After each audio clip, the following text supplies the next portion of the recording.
Wales and Argentina are countries over 7,000 miles apart from each other.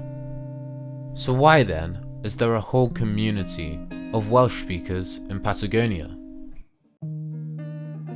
Our story begins all the way back in 1865, when a band of Welsh settlers, having just arrived in Argentina a month ago, are freezing to death in southern Patagonia. But what, I hear you ask, are they even doing here, 7,000 miles away from home? Welcome to the Milu Project, and today it's this question that we'll be answering. Well, the answer's actually quite simple. You see, back in the UK, for hundreds of years, Welsh identity has been heavily suppressed and censored. Obviously, many Welsh tried to escape this through emigration to primarily North America. But it was nonconformist leaders, like the Reverend Michael D. Jones, who realised that often losing their language and culture upon assimilation with their Anglophone neighbours, it was necessary to go somewhere much more remote in order to properly preserve the Welsh culture. And so, on the 28th of May 1865, a tea clipper, the Mimosa, departed from Liverpool with 150 passengers and 18 members of crew.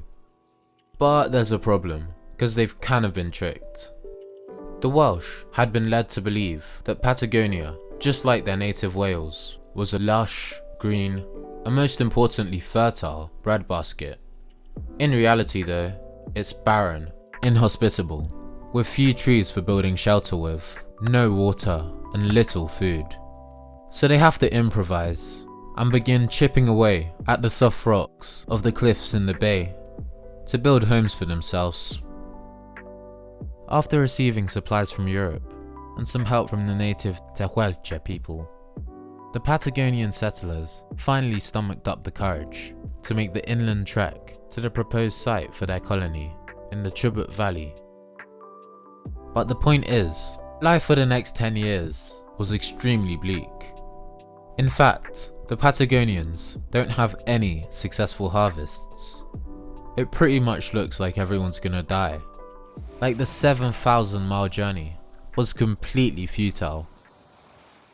One day, thanks to the ingenuity of a certain Rachel Jones, the Welsh devised an ingenious irrigation system which allowed them to irrigate the land whilst also preventing the floods that had punctuated the previous decade. And after getting permission from the Argentinian government, the settlers began to construct an even larger irrigation system.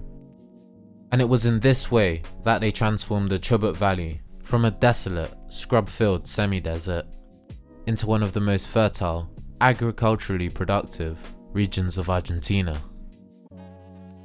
Things were looking pretty good. The Welsh finally had a place to call home, where life was conducted almost exclusively in the Welsh language, from home all the way up to business and government. But almost as soon as this microcosm of Welsh culture emerged, it was under threat, as, having been attracted by the agricultural success of the Chubut Valley, other immigrants moved into the area, and by 1915, approximately half of Chubut's population were non-Welsh immigrants. Now, you might assume that since these settlers were essentially Welsh, the language they spoke was essentially just standard Welsh. But there are several distinctive features which make Patagonian Welsh a unique dialect. The colonists had to create words for lexical items which hadn't existed when they'd left Wales. For example, the word arian fa, which means bank, is based on the Welsh word for silver. The Welsh, heavily influenced by their Spanish-speaking neighbours, also adopted some of the following Hispanicisms.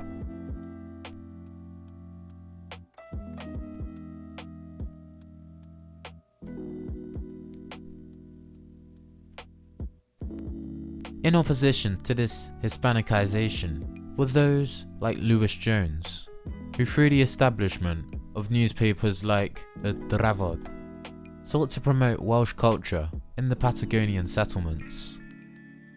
And in terms of phonology, Patagonian Welsh had plosives less sonorant than those in mainland Wales, and the guttural ch sound was reported as being more mellow.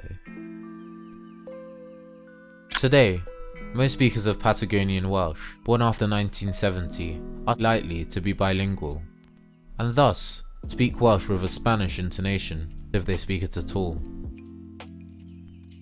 Towards the end of the 20th century, prospects for the language were looking far from promising.